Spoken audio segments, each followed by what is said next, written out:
മാങ്ങഞ്ചി അച്ചാറിടാൻ വേണ്ടിയിട്ട് ഞാനിവിടെ കുറച്ച് മാങ്ങഞ്ചി എടുത്ത് തൊലി കളഞ്ഞ് കഴുകി ചെറുതായി കട്ട് ചെയ്ത് വെച്ചിട്ടുണ്ട്. ഇനി ഇതൊരു 10 മിനിറ്റ് വെള്ളം ഒഴിച്ച് തിളപ്പിച്ചെടുക്കണം. മാങ്ങഞ്ചിയിലെ ആ കുത്തലും കയ്പും ഒന്ന് പോയി കിട്ടാൻ വേണ്ടിയിട്ടാണ്. കട്ട് ചെയ്ത് വെച്ച മാങ്ങഞ്ചിയിലേക്ക് കുറച്ച് വെള്ളം ഒഴിച്ച് ഗ്യാസിൽ വെച്ചിട്ടുണ്ട്. ഒരു 10 മിനിറ്റ് തിളച്ചതിന് ശേഷം നമുക്ക് ഫ്ലെയിം ഓഫാക്കാം. മാങ്ങഞ്ചിയിലെ ആ കയ്പും ആ കുത്തലൊക്കെ ഒന്ന് പോയി കിട്ടാൻ വേണ്ടിയിട്ടാണ് ഒന്ന് തിളപ്പിച്ചെടുക്കുന്നത്. 10 മിനിറ്റ് തിളച്ചതിന് ശേഷം നമുക്ക് ഫ്ലെയിം ഓഫാക്കാം. ഇപ്പോൾ ഒന്ന് തിളച്ച് വരാൻ തുടങ്ങിയിട്ടുണ്ട്. മാങ്ങഞ്ചി ഇതുപോലെ ഒരു അരിപ്പയിലേക്ക് വെള്ളമില്ലാതെ കോരി മാറ്റിക്കാണ്. വെള്ളത്തിൻ്റെ അംശം ഉണ്ടായാൽ നമ്മുടെ അച്ചാർ പെട്ടെന്ന് പൂപ്പൽ വരുള്ളൂ. ഇനി വെള്ളം വാർന്നതിന് ശേഷം നമുക്ക് അച്ചാറിടാം. മാങ്ങഞ്ചി അച്ചാറിടാൻ വേണ്ടിയിട്ട് ഞാനിവിടെ കുറച്ച് വെളുത്തുള്ളി, ഒരു ചെറിയ ഇഞ്ചി കഷ്ണം, ഒരു 4 പച്ചമുളക്, കുറച്ച് കറിവേപ്പില എടുത്തിട്ടുണ്ട്. ഇഞ്ചിയും വെളുത്തുള്ളിയും പച്ചമുളകും ചെറുതായി കട്ട് ചെയ്ത് വെച്ചതാണ്. ഇനി നമുക്ക് മാങ്ങഞ്ചി അച്ചാറിടാം. മാങ്ങഞ്ചി അച്ചാറിടാൻ വേണ്ടിയിട്ട് ഞാനിവിടെ ഒരു ചട്ടി അടുപ്പിൽ വെച്ചിട്ടുണ്ട്. ഇനി അതിലേക്ക് എള്ളെണ്ണ ഒഴിച്ചു കൊടുക്കുകയാണ്. ഇനി എണ്ണ ചൂടായി വരട്ടെ. ഇപ്പം എണ്ണ ചൂടായി വന്നിട്ടുണ്ട്. അതിലേക്ക് കടുക് ഇട്ട് കൊടുക്കുകയാണ്.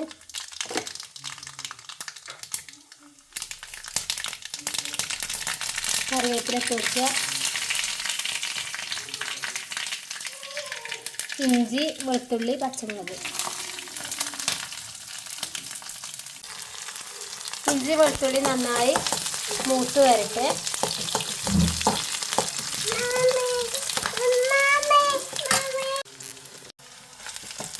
ഇപ്പോൾ ഇഞ്ചി വെളുത്തുള്ളിയൊക്കെ കളർ മാറി വന്നിട്ടുണ്ട്.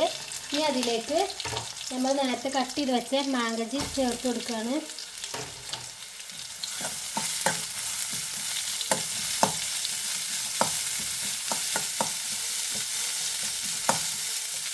ഇനി അതിലേക്ക് മുളക് പൊടി, ഞാനിവിടെ കാശ്മീരി ചില്ലി പൗഡറാണ് ഇട്ട് കൊടുക്കുന്നത്. അച്ചാറിന് നല്ലൊരു കളർ കിട്ടും ചെയ്യും. ആവശ്യത്തിനുള്ള ഉപ്പിട്ട് കൊടുക്കുക. കുറച്ച് കായപ്പൊടി ചേർത്ത് കൊടുക്കുന്നുണ്ട്. അച്ചാർ പൗഡർ,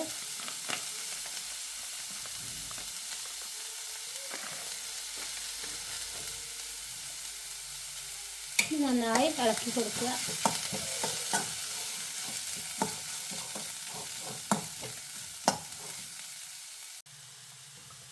കുറച്ച് മഞ്ഞൾപ്പൊടി ചേർത്ത് കൊടുക്കുന്നുണ്ട്.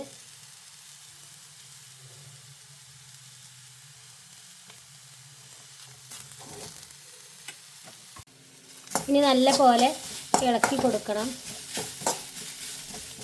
ഉപ്പും മുളകും അച്ചാർ പൗഡറൊക്കെ നമ്മൾ മാങ്ങഞ്ചിയിൽ പിടിക്കാൻ വേണ്ടിയിട്ടാണ്.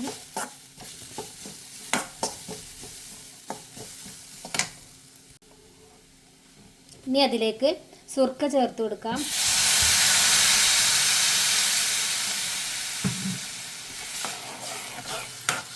വെള്ളം നമ്മളിവിടെ ചേർത്ത് കൊടുക്കണില്ല. വെള്ളം ചേർത്താൽ പെട്ടെന്ന് പൂപ്പൽ പിടിക്കും. അതുകൊണ്ട് സുർക്ക മാത്രമാണ് ചേർത്ത് കൊടുക്കുന്നത്. കുറച്ച് ശർക്കര ചേർത്ത് കൊടുക്കുന്നുണ്ട്. ശർക്കര അല്ലെങ്കിൽ പഞ്ചസാര ചേർത്ത് കൊടുത്താലും മതി. ഇനി ഈത്തപ്പഴം കയ്യിലുണ്ടെങ്കിൽ ഈത്തപ്പഴം ചേർത്ത് കൊടുത്താലും മതി. എൻ്റെ കയ്യിലിപ്പോൾ ഈത്തപ്പഴം ഇല്ലാത്ത കാരണമാണ് ഞാൻ ശർക്കര ചേർത്ത് കൊടുക്കുന്നത്. ആ ഇഞ്ചിയുടെ ആ കുത്തൽ ഇല്ലാതിരിക്കാൻ വേണ്ടിയിട്ടാണ്.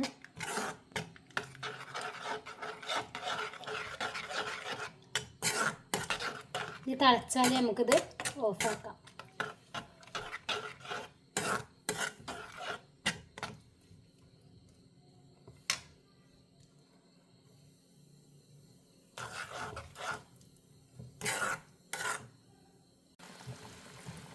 അപ്പോൾ നമ്മുടെ അച്ചാർ നല്ല പോലെ തിളച്ച് വന്നിട്ടുണ്ട്. ഇനി ഫ്ലെയിം ഓഫാക്കുകയാണ്. കൂടുതൽ തിളച്ചാൽ നമ്മുടെ അച്ചാറിലെ കഷ്ണങ്ങളൊക്കെ വെന്ത് പോവുള്ളൂ. അപ്പോൾ നമ്മുടെ സ്വാദിഷ്ടമായ മാങ്ങഞ്ചി അച്ചാർ ഇവിടെ റെഡി ആയി കിട്ടിയിട്ടുണ്ട്. അപ്പോൾ വീട്ടിൽ മാങ്ങഞ്ചി ഉള്ളവരൊക്കെ ഇതുപോലെ ചെയ്ത് നോക്കാൻ മറക്കരുത്. അപ്പോൾ നമ്മുടെ വീഡിയോ കാണുന്ന പുതിയ കൂട്ടുകാരാണെങ്കിൽ വീഡിയോ സബ്സ്ക്രൈബ് ചെയ്യാനും ലൈക്ക് ചെയ്യാനും കമൻറ്റ് ചെയ്യാനും ഷെയർ ചെയ്യാനൊന്നും മറക്കരുത്. അപ്പോൾ ഇനി അടുത്ത വീഡിയോയിൽ കാണാം ഇൻഷാ അല്ലാഹ്.